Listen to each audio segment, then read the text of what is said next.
अपने चरण से उस शिला का स्पर्श कर दिया।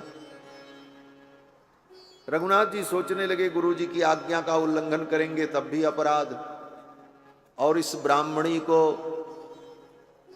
चरण से छुए तब भी अपराध, क्या करें।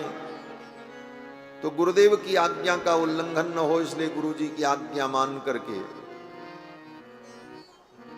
चरण से स्पर्श कर दिया। परसत पद पावन शोक न सावन। लेकिन इस बात का राम जी को बड़ा संकोच हुआ। कल भगवान के शील गुण का जब वर्णन हुआ कि सुनु सीतापति शील स्वभाव, उसी पद में इस कथा का भी उदाहरण गोस्वामी जी देते हैं। ठाकुर जी का शील कैसा है।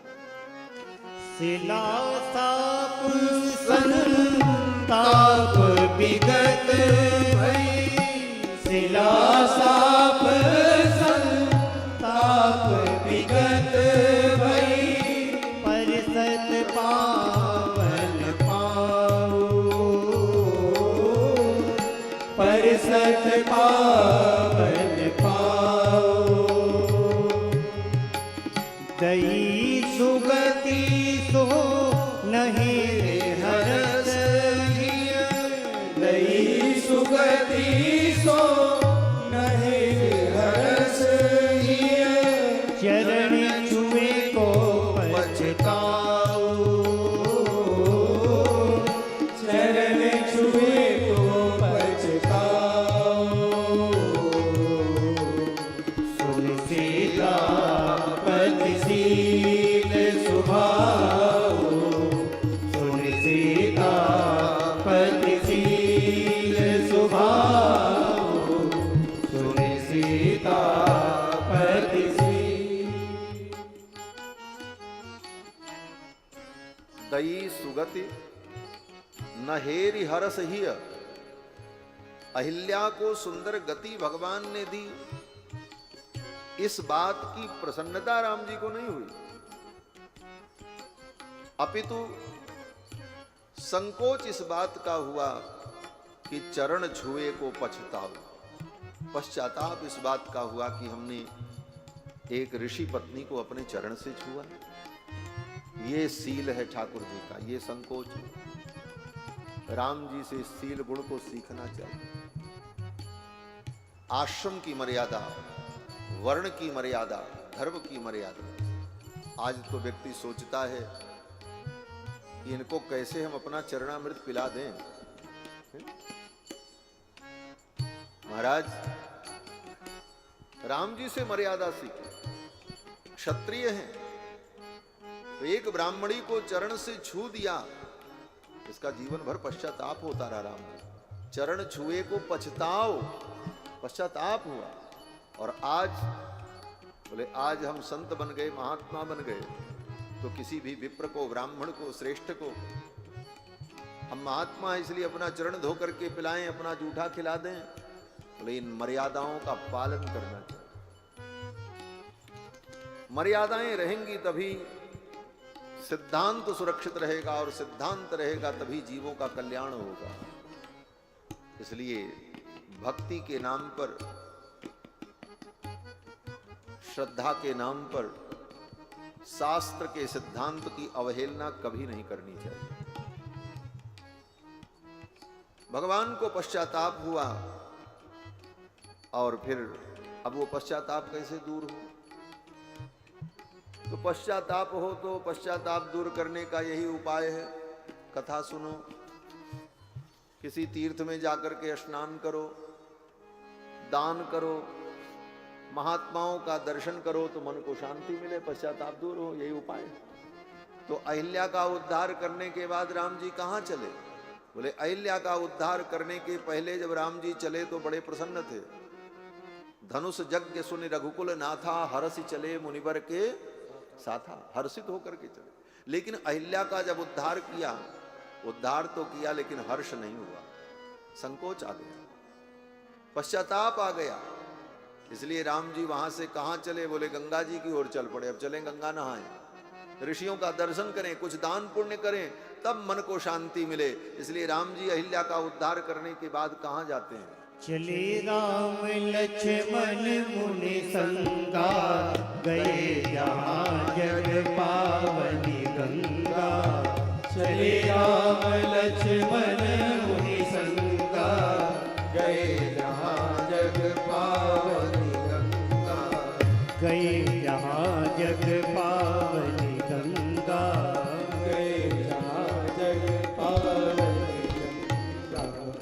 गंगा जी के पास जा रहे हैं। क्यों? बोले गंगा कौन है? बोले जगत को पावन करने वाली हैं, उनका हम भी दर्शन करें। लोक मर्यादा की स्थापना कर रहे हैं राम जी। गए जहां जग पावनी गंगा, गंगा का दर्शन किया। और गंगा का दर्शन करने के बाद विश्वामित्र जी के साथ, मुनि मंडली के साथ भगवान ने गंगा में स्नान किया। गादि सुन सब कथा सुनाई, यही प्रकार सुर सरी मई आई। गादि सुन सब कथा सुनाई, यही प्रकार सुर सरी मई आई। तब प्रभु ऋषि समेत नहाए, विविध दान मई देवन पाए। तब प्रभु ऋषि समेत नहाए, विविध दान मही देवन पाए। विविध दान मही देवन पाए। विविध दान मही देवन पाए। तब प्रभु ऋषि समेत नहाए, फिर गंगा स्नान किया। विविध दान महिदेवन पाए, ब्राह्मणों को, वहां के पंडा लोगों को दान किया राम जी ने। और जब ये सब काम हो गया, गंगा का दर्शन, गंगा जी के प्राकट्य की कथा, गंगा स्नान, ब्राह्मणों को दान, ये सब जब राम जी ने कर लिया, तब मन प्रसन्न हो गया। जो पश्चाताप था वो पश्चाताप दूर हो गया। प्रमाण क्या? बोले वो हर्ष फिर आ गया। चलते समय जो हर्ष था विश्वामित्र जी के आश्रम से, हर्ष चले मुनिवर के साथा, वो हर्ष फिर ठाकुर जी के चेहरे पर प्रकट हो गया। हर्ष चले मुनि वृंद सहाया, वेग विदेह नगर निहराया। हर्ष चले मुनि वृंद सहाया, वेग विदेह नगर निहराया। वेग विदेह